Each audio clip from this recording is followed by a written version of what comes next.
All right, hello everyone. Thank you for joining us on this webinar series we're putting together. As usual, excited to be here, excited to have you, and also very excited about the topic of the day. I think it's something that every business and every company go through. So today's topic is online branding. But before we get started, I'm just going to go through the basic stuff as usual. First, I want to introduce myself. My name is Richard. I'm the founder and CEO of Vbout.com. So Vbout is a full suite marketing platform.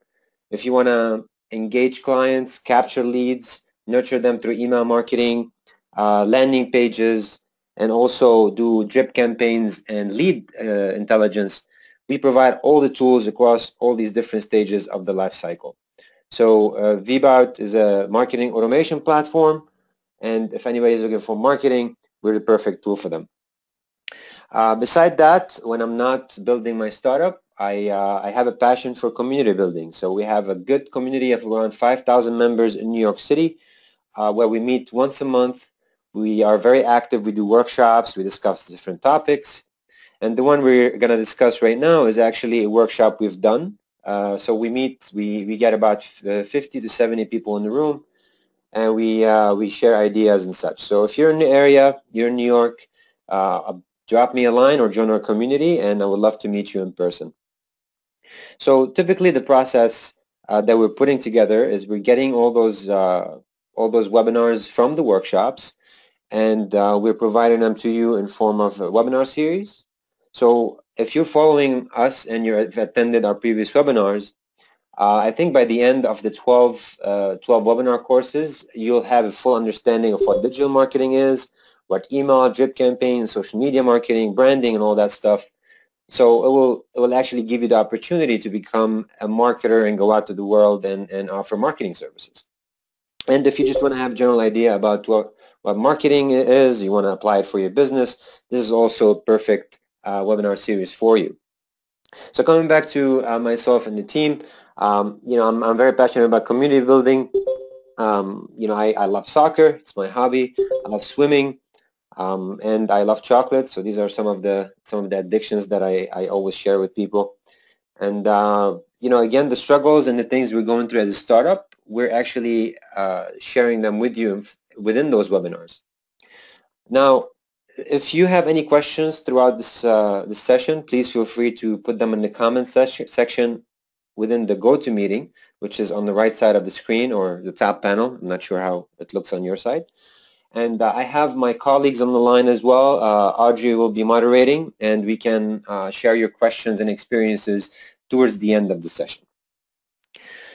So just to kind of also give some credits to the rest of the team, I have Audrey, our CMO. She helped orchestrate this whole production. We also have Jeremy, who helped on the research side. We have Mel, who did the slides and the icons and all that stuff. So it's a full production. We're about 5 people working on this, so hopefully you like it. All right, so let's jump right into it. Today's topic is online branding. We're going to cover these main stuff. What are the 3 pillars of our online branding? Defining your strategy, defining your buyer personas, customer experience, identity, presence, and then jump into the conclusion. All right, so what are the 3 pillars of online branding? We're gonna divide this into 3, and within each 3, we're gonna have subsections. So the design is the first pillar. So we're gonna be talking about the UX, your overall design of the website, your branding, your logo branding, your colors used, and so on. SEO, we're gonna be discussing the naming of your product, the tone that you're gonna be using with your content, URLs, and so on. And of course, the engagement, which is how you're going to do the outreach, how you're going to spread the word about your brand, how you're going to be communicating, and how you're going to look in front of your audience.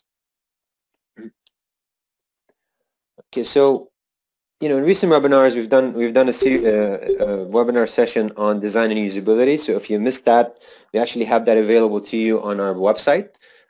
If you go to vbout.com, we have our blog, and on the bottom, we have a video session where we record this stuff and we have it available to you afterwards. So we're going to focus on the other 2 areas of online branding, besides online branding, SEO, and engagement. And we'll discuss also briefly the differences between B2B and B2C within our examples that we'll give out. Okay. So B2B and B2C branding. So B2C, business to consumers, have been around for a while, particularly with the rise of e-commerce. So, the application for B2C branding is more established. There's more services catered to it that they pay a lot of attention to branding when they launch a B2C product, mainly because if you don't have a good branding, you cannot exist online. So B2B businesses or businesses targeting other businesses haven't put a lot of emphasis on their online branding, which you'll be surprised. We actually work with a lot of companies who's starting out the processes and who are multi-million-dollar companies. And if you take a look at their online presence and their website and their logo, they actually suck. But that doesn't mean they don't make money. It's actually, they're very profitable companies. It's just the thing they're realizing right now that they need to put emphasis on their online branding because it's equally as important as their physical presence. This is why a lot of B2B businesses or a lot of businesses are changing the way they're presenting themselves online. They're changing the way they're thinking about their approach to their end consumers online and so on. And you have the rise of inbound marketing. So, getting traffic and getting leads to your business, through your online presence, which depends on your branding, is also a big part of your buyer's persona. And not to mention, you have SaaS platforms and, the programs like Vbout, for instance, we're targeting other businesses. So if we are not highly focused on branding, if we're not really working hard on fine-tuning it and making it good, people are going to stumble upon our website and they're going to probably bounce off and not sign up. And I'll share with you this experience. Me and Audrey yesterday, we were trying to sign up to this product that somebody recommended. And just by looking at the branding of the website and the usability, we decided not to join that product and not to give them our subscription because they just didn't do a good job in presenting themselves. They didn't do a good job in kind of walking us through what the product does and so on. So, they lost a client because of their branding. All right, so here's some quick stats for you that I find interesting. Most people or most buyers, before they contact the supplier, they do 57% of their purchase decision making before they pick up the phone or they submit a form. So typically they do a lot of research and they fine-tune their research to maybe, let's assume in our case, people compare us to average of 3 to 5 vendors before they pick up the phone or they submit a demo request. And because people don't have a lot of time to do it. So they've gone through the 57% purchase process before they actually reached out to us. And this is extremely important because, getting in and presenting myself and kind of squeezing myself in within all my competition to that 57%, it's very important. So, people are used now to comparing products online. So this is why there's a lot of comparison sites and there's a lot of websites just focused on kind of product reviews, product history, product comparison, and we got contacted daily by hundreds of vendors.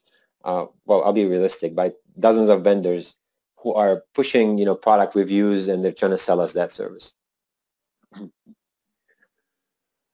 Also, to accompany the previous metric, 70% of the information that the user is looking for before making a decision exists online.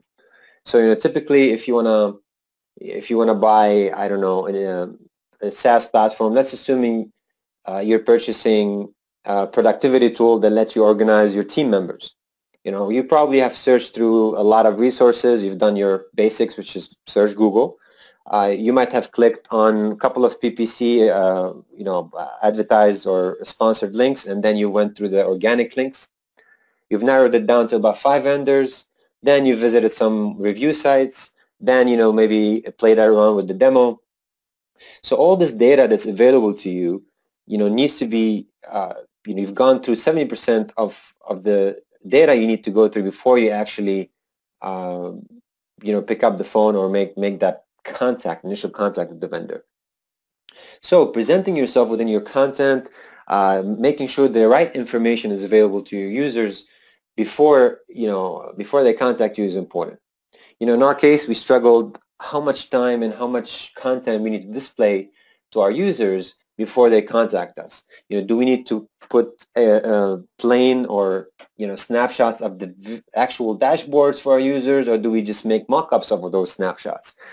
Do we actually include in-depth details of all the features, or do we put in the main highlight features that people look for and tuck in the rest of the features in additional pages or off the website?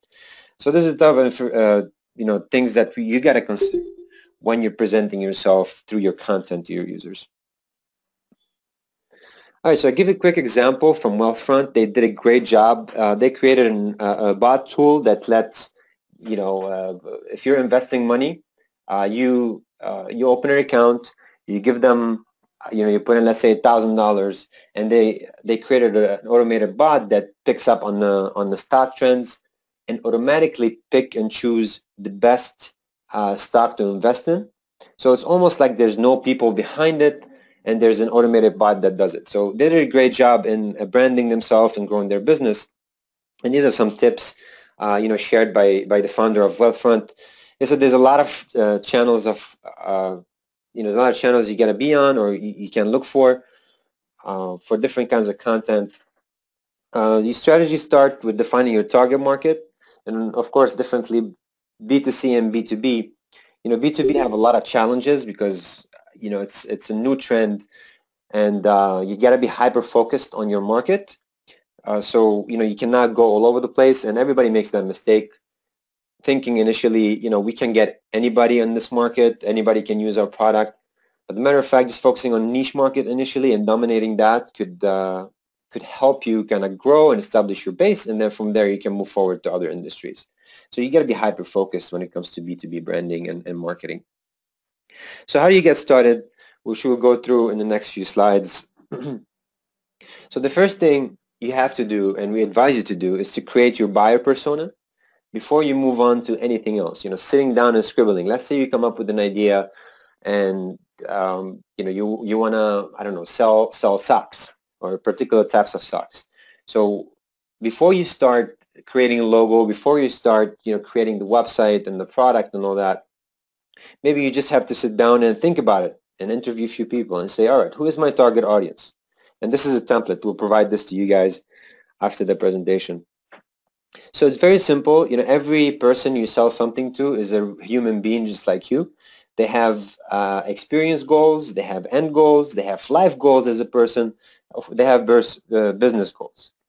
And at the same time, they're probably using other tools, or they've searched and looked up other tools, and they have things that motivate them or frustrate them when using those other tools. So just scribbling these things down and putting them in front of you by going through your personas and figuring out who you're going after are probably going to make a lot of sense. So for instance, this is something, or a template we've put together for ourselves. We made a mistake of not doing this from the beginning, which was not good, because we didn't really know the target market we're going after. We started just building, thinking people will come. But a matter of fact is we weren't hyper-focused. And then we decided to build out this persona, especially because we're doing our rebranding right now. So typically what we did is, or what I did with my marketing team, I went around and I spoke to our current customers to see what our current challenges are, what do they find good in the tool, what are the things they haven't used, what are the things they hate the most about the tool or like the most about the tool. I also try to go beyond just being, asking business questions and ask them about themselves as a human being, where do they come from, what background they have. Kind of try to understand them as a human being and what ticks them in life, what makes them happy. Not getting too personal, but, to some extent, enough for me to gather that data.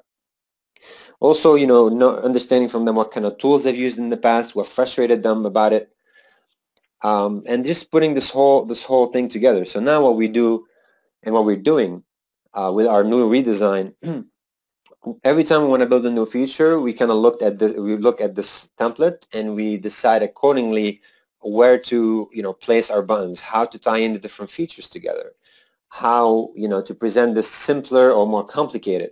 Is our user a little bit more advanced? Is he going to understand, for instance, the placement on the button in a certain spot of the screen versus others?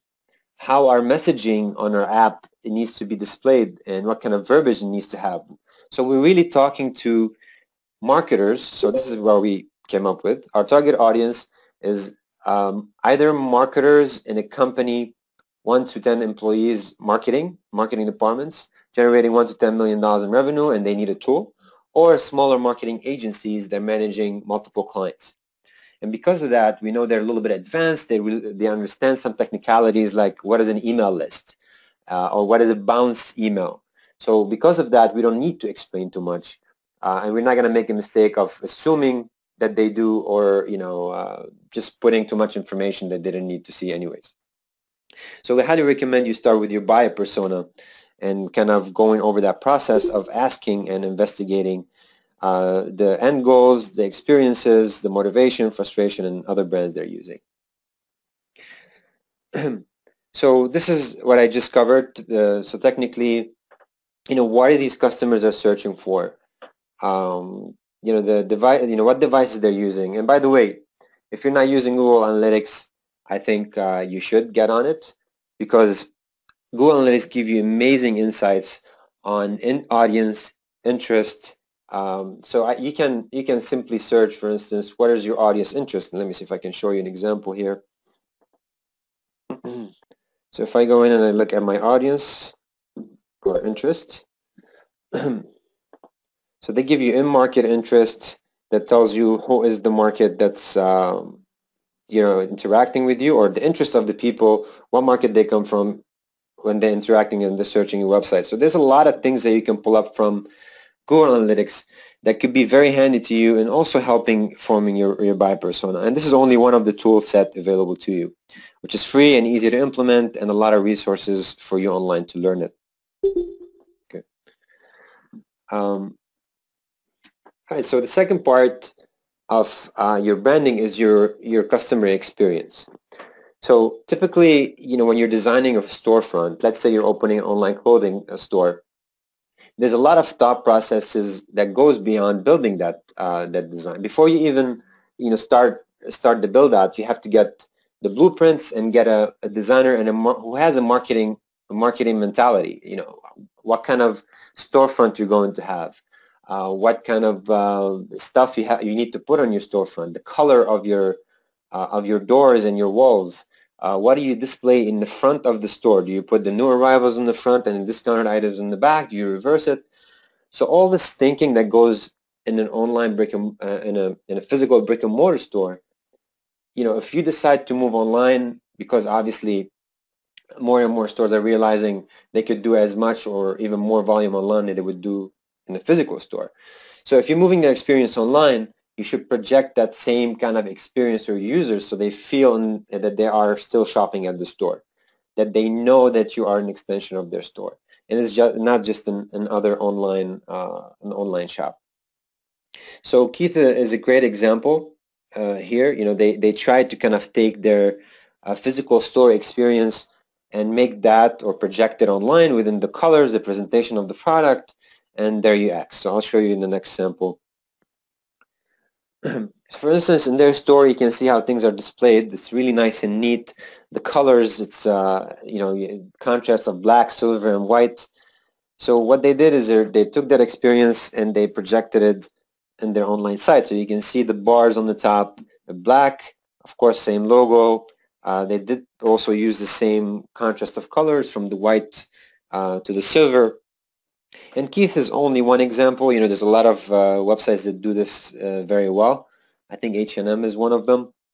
But you can actually see or feel like you're part of this. The store and the site, they're coherent experience, coherent brand. There's no differentiation between the two customer experience processes. All right, so how it's a challenge for everybody who's building an online store or an online online presence.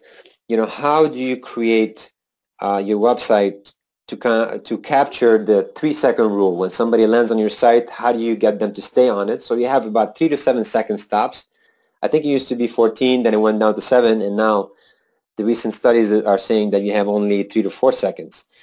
But I'm going to stick to 3 to 7 just to be fair. So, how do you build everything to capture and get people to stay on your site? You have very short window to get that, and we've done a session on UX, so I'm not going to go too much in depth. But certain things you can use is using certain graphics that are attractive. Some companies use sliders, slideshows with the beautiful imagery on the top. That works for some businesses, but not necessarily for others. Having some CSS, there's a lot of new technologies happening where they can illustrate things as you are scrolling through the website. So as you move your mouse up and down, certain elements on the screen can move in or out, kind of giving you that feel that you're moving through, or you're creating the website experience. So also aligning your graphic and content. So the content and the text, on your pages need to align with your brand, and it needs to capture an audience. If you're putting weak wording, if you're not putting the right tone or setting the tone properly, immediately people will bounce off the page. Also keeping critical stuff or critical information interactions above the fold, things like your call to action buttons, your menu structure. You don't want to overwhelm your top menu. You want to keep it simple. So having your men, women, kids departments as the main navigation, and tuck in your contact us and about the company and all that and somewhere else because they're secondary. So that type of stuff really matters when it comes to getting people to either stick or leave your website. And it takes part of your whole branding experience, if you want to call it. Making sure your site is responsive. So if I land on a particular brand's website and it's not responsive to my phone, to my device, I feel like, okay, well, this company haven't invested enough time in their online presence, and for me, it's a negative. Because I think the buying experience or the buying process for a user is a bunch of check marks. So as soon as you start interacting with somebody, they have a list of things that they go through mentally and subconsciously that they check. So the first thing is colors of the website are coherent, check. The logo looks nice, and the whole overall structure of the website, check. Content is great, check. Call to action buttons are very clear, check. The pricing is clear or is within my budget, check. So think about this checklist that the user have in your mind when designing your website and when you're following this whole branding experience. So let's talk a little bit about the actual branding and the naming. It's also something that we do a lot of testing on, so figuring out how we're going to talk to the people who land our website. So now that we've done our persona and we have our target audience, which is a marketer. So we're a marketing platform for a marketing person. How do we talk to this person? Is he or she, for instance, familiar with email automation? Are they familiar with drip campaigns? Which keyword do we use? Would drip campaigns make sense, or are we going to cause confusion? So we've done some namings in the past that nobody had any freaking idea what they are, and we're changing those in our future design and with the current design. But naming and projecting your tone immediately sets you apart. You don't have to put a lot of wording in to describe things. You just have to be right. So your voice refers to marketing copy, which means not only your website. It could be in the error messages that you have on your product when you click something wrong, for instance, or you add to cart and there's no item in stock. So how do you show that message? In our case, if somebody connects a Facebook profile and there's a token error, how do we display that message to them? And also, going across your ebook, your white papers, your presentations, and so on, these need to be reflect your brand, and it's good for you to be consistent across. So there's a lot of tools also online that you can use to kind of compare your competitors and see what they're doing. Take a quick look at how they word themselves, their branding, their tone, and how they talk to their end consumer. Everybody does this. I think a lot of people or a lot of companies copy other companies. It's just the nature of the beast. If you have a competitor that's been in business for 10 years and they're doing well, that means they did the research. So it's not bad to learn a thing or two from them. Also, testing helps. So there's a lot of tools that allow you to dynamically alter the content on your page. So, putting one punchline 1 week, measuring conversion, change that punchline or that tagline on the homepage the week after, and then measuring conversions thereafter. That could help you see which one is performing better. Because you cannot put too much text on the homepage. At the same time, you cannot, just stick to one thing and not change it and measure the impact of it. So to give an example here, Tinder did this, a few years past. They call it Tinder moments. So everybody's familiar with Tinder. So they wanted to present themselves at not only the, getting laid app. They wanted to kind of change that tone a little bit. So they launched a series of videos that discuss, how people use Tinder to kind of meet people around the world, and it doesn't have to be local, and it's a great new way of meeting people, blah, blah, blah. So, they did a great job in this. They did get negative press because of it, but there's no such thing as a bad or negative press. It's always good to get covered anyhow, because people have different opinion on things, right? So what you see negative, I might see positive. But I think they did set a tone by using that that kind of branding, and they actually did really well thereafter. Continuing the discussion on the voice, we have Jeremy who's with us right now in the webinar. He's a big fan of jars. So jars, what they do is they put a cake in a cup. Like you see on the screen right now, it's a beautifully presented, deliciously tasting cup of cake that you can just buy from Jar's website and just enjoy it and get fat. But technically, the founder of Jars did an amazing job in leveraging social media and branding overall to kind of capture a wide range of audience that they feel they're part of this. So I'm not sure if Jeremy is eating a cup of cake right now, but I think he understands he's part of Jar's community. So they use the website is really, really easy to navigate overall. So you go in, and the tone of voice is very simple. They talk about the story, you shop, they have FAQs and whatever, the other stuff. So you can see the quick snapshots of the website. Then, of course, you see the image, which is an exact photography of the product. So if you go to the store and you see that product, it looks exactly the same. It's not it's not somebody sitting behind Photoshop and tweaking the heck out of this. So it's important for you to kind of get this top, middle, and bottom of the funnel messaging to your audience. So top of the funnel meaning if you're using Instagram, in Jar's case, people can stumble upon Jars on Instagram, which is what Jeremy did. And then he saw the images, they looked very good. He went to the website, so now he's going through the funnel, right? From Instagram, went to the website, it's amazing. He started looking around and, shopping for Jars. He found the things that he liked. Now he added to cart, he made a purchase. So this is the funnel that Jars have, very simple, very straightforward. But of course, if you're B2B, and every business have a different funnel, we will have a session on different funnels and things like that, and a follow-up webinar. So figuring out your funnel process from top, middle to bottom of the funnel is extremely important, because you need to capture leads, you need to guide them through the whole process, and you need to close business. And being consistent throughout these levels of the funnel with your coherent branding can have a direct effect on the conversion.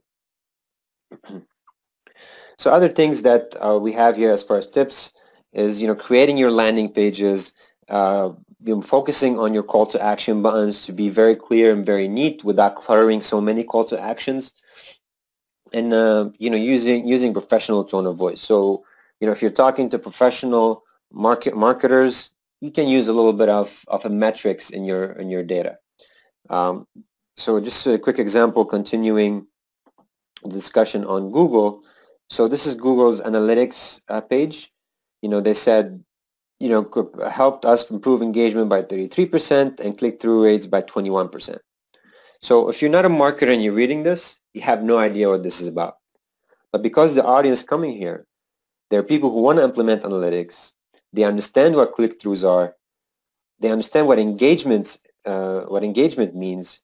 They will understand this kind of language. And similarly to you, figuring out your audience and your customer persona will help you set the tone, because I keep on coming back to that, but I think it's very, very important. So this is also Jars by Danny. She's also always very active on social media, Instagram mainly. And as I mentioned, whatever you see on her social media, you can find at her store and looks exactly the same. All right, let's talk about the third step, which is the identity, naming, and SEO. So a lot of companies struggle, kind of getting the naming together. And you will stumble upon companies that have naming that is exactly what they do, and you have other companies that have things that have no clue or have no relation to what they do. We actually went the second route. Our name doesn't relate to our industry. And I think you have a question, so Julio will come back to that at the end if you don't mind. So, these are some great examples that did a good job with the name. EverJobs, I like the name. Helpling is also good. La Moda, obviously, it's good. Food Panda, I really like their branding. It gets stuck in your mind. You'll see it. If you see the logo another place without the name, you will know that this is Food Panda. So, when you're getting started, how do you pick your name? It's something that you need to decide internally. If you can find the right naming online, so if there's a lot of tools that let you do domain search, but don't get hung up a lot on .com. If you pick a name that's not taken by another brand or competitor that does the exact same thing, you can choose another extension. There's millions of possibilities, or actually hundreds of new extensions that get rolled out in the market. You have .club, .nyc, .ly, .xyz, .club, you name it, there's probably an extension for it. So if you feel like you can't find your .com domain, don't freak out.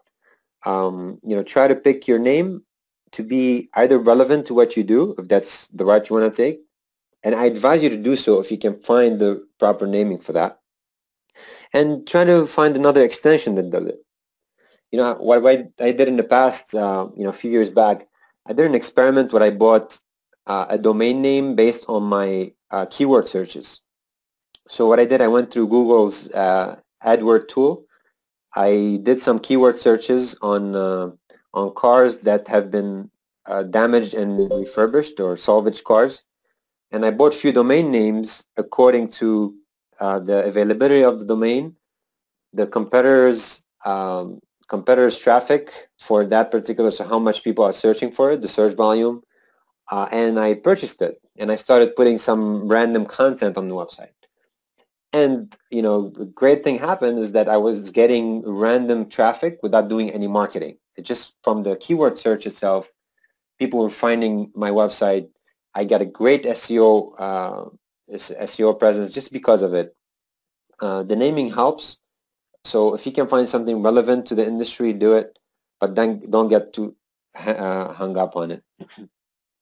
So considering SEO, SEO revolves around other things as well, not just the naming of your domain name.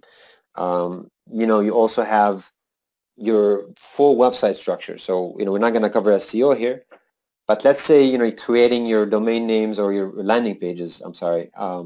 Your landing pages really have to have the right taxonomy in them. So, your domain name.com / how to develop a website dot something, or just like a friendly URL on top. So these namings in your URLs, the naming of your H1 tags and so on are super important as well in helping you push your SEO.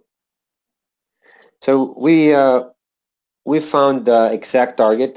They did a great example. They did actually an application on this, where they created landing pages and the coherent, consistent branding across all the pages. So they created all these infographics, downloadable ebooks. All of them have the same logo, the same color scheme, the same structure. So they're very consistent. The landing pages were straightforward. So, you go in and you put in you download an ebook. And from there, they were very successful because they were funneling people through a series of landing pages and webinars and things that they can download things from. And if you search for a lot of content right now on email marketing, for instance, they have a great positioning within the search engines because of multiple things. First, they applied SEO and great content across all the pages. So if you're looking here, they have the H1 tags, which plays a great role in this. The actual URL of the page, which you cannot see, was also consistent. So it was named 2014-state-off marketing. The content here is relevant. If you download this, you're going to be getting, coherent color branded infographic. Also the blog posts on the website, their SlideShare presentations. So you really feel like you belong to this brand. You feel like you have a relationship. They're consistent. They know what they're doing.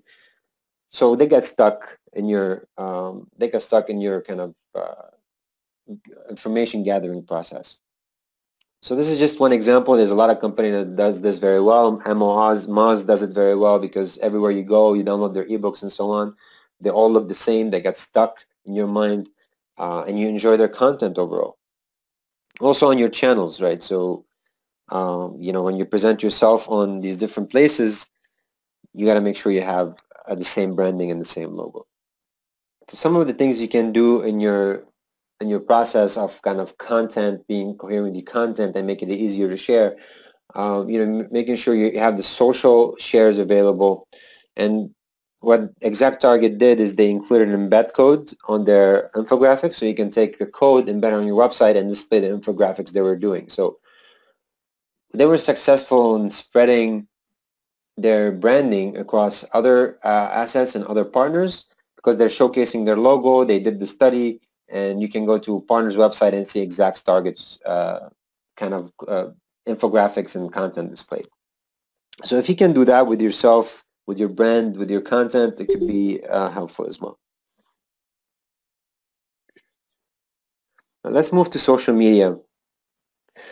So obviously, you have your branding, you've done your persona, you've picked your colors, you've built your logo, you got your logo design. You've also launched your website and it looks great.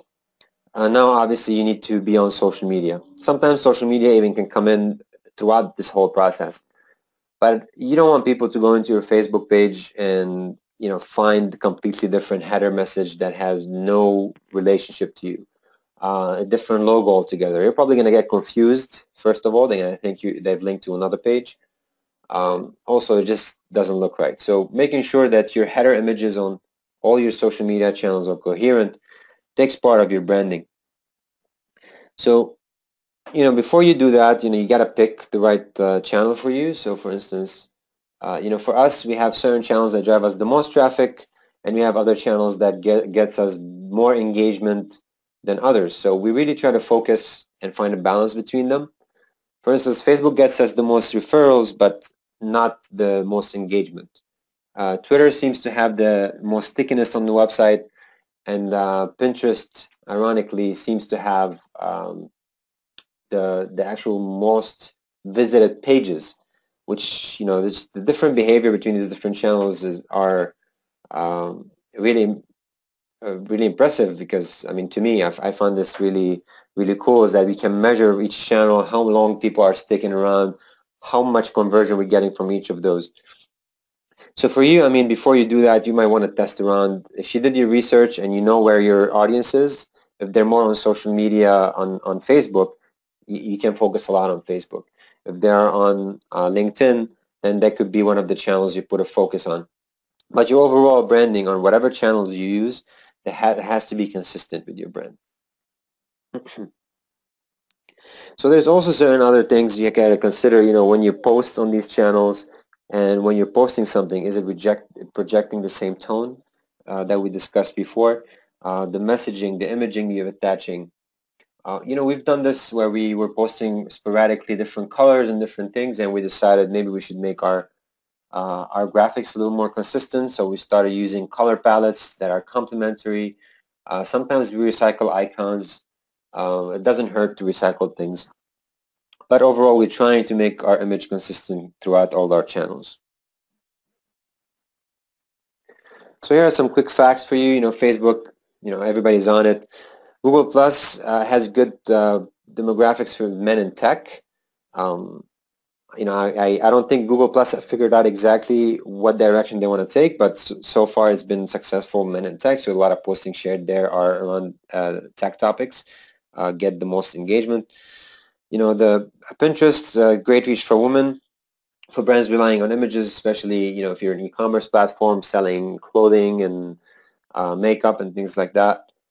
Now, LinkedIn is B2B. Everybody knows that, but it's also tricky because it's one of those channels that you do get traffic, you do get engagement, but you do get a lot of noise as well. So how do you stand out amongst the noise is going to be the tricky part, and that's probably a session that we'll do on social media. We can discuss these in depth. Now, when it comes to social, some brands they align themselves with influencers. So, I think if I'm not mistaken, Squarespace did this branding when they used Jeff Bridges as one of their spokesperson, and they did a great job with their Super Bowl commercial, where they have Jeff kind of speaking about what he's working on and why he used Squarespace to promote himself. Similarly with GoDaddy, when they did with their spokesperson, I forgot her name, Danica something. They chose that person to represent the brand. And in this example here, I think Jeff Staples, who's representing the street footwear. So you can choose an influencer with your market if you are successful doing so. I don't know if you have to give them some sort of incentive, money, a stock in the company. But if you choose a right influencer to align with your brand and represent your brand, this could make a huge impact on your business. So typically, with social media, you're posted for 17 minutes. It's very competitive. How are you going to reach the widest audience within the shortest period of time? Influencers are the key for it. So, if you have somebody with 100,000 followers doing a post, they might get, immediately 1,000 engagements or 500 engagements. Whereas if you're starting out and you barely have any followers, you're going to have very little engagement, if not none. So leveraging influencers as part of your branding or aligning somebody who's really good at what they do with your brand can, and I again emphasize, can but not necessarily, be a good strategy for building your brand. So again, you either have to find a balance of, if you can afford these people to represent you, if they're part of or they're partner of your company or they have stock or equity in it, that's something you need to figure out initially. So to get deeper into this example here, Jeff Staples, so he represents streetwear industry, I said footwear. So he's known for collaborating with brands for new and exciting products they're launching.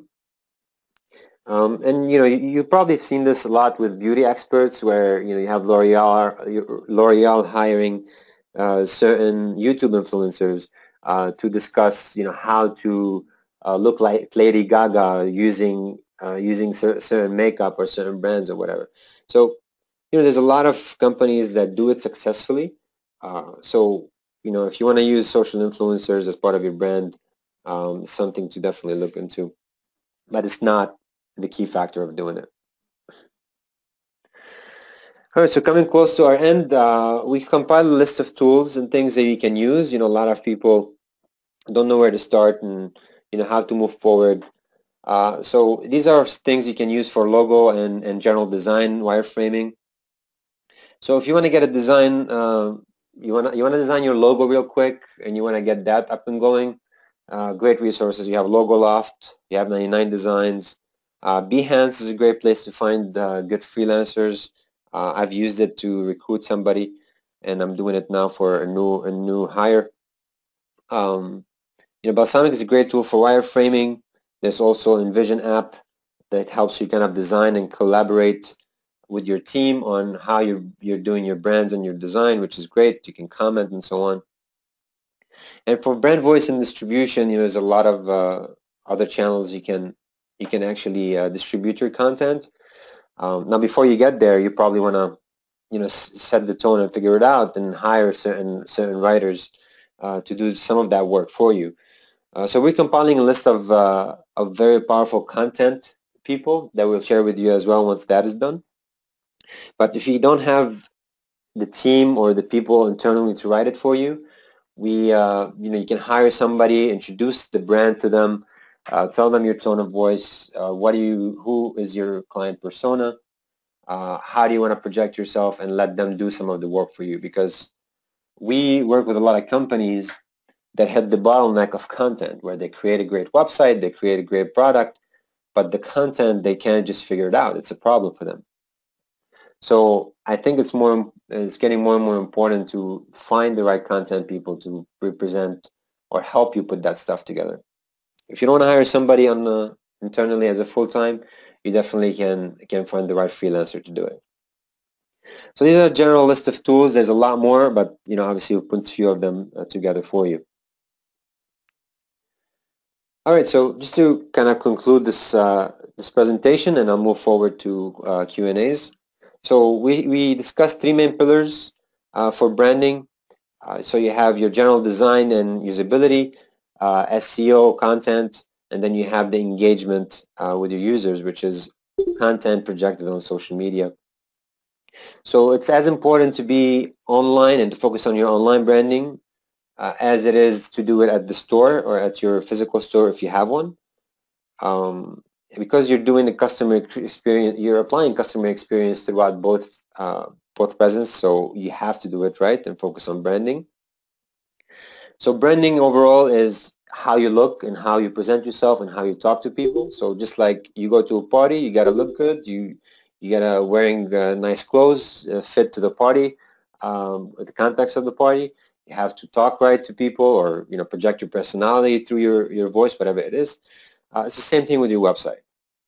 And I find this a little bit helpful. So if you treat your online product like it's a person, I know it might be silly for some of you, but just treat it as it's a person that you're talking to, it's talking back to you, it's talking to other people, and just kind of build your character accordingly, or the character of your site and product accordingly. And SEO must be part of your overall strategy and identity, voice and content development. And make sure your customers are happy. At the end of the day, you're selling something, or you're selling a product or a service. So you want to make sure that this experience is seamless. And to get there, if you apply the right branding and UX, the right SEO content, and you engage people properly on social media, and you're coherent across all these three different pillars, I think you'll be very successful in selling something. All right, so we're going to move on to our Q&As for the day. But before we do that, I just want to tell you that we have our next session in a couple of weeks. So we're doing these webinars once every 2 weeks. The next one is going to be on content marketing success on May 18th. So we'll be sending over an invite link for that. So hopefully you can join us. If you haven't followed us on Twitter, please do. Facebook as well. These are our channels. I'll leave this on the screen while we move forward to some Q&As.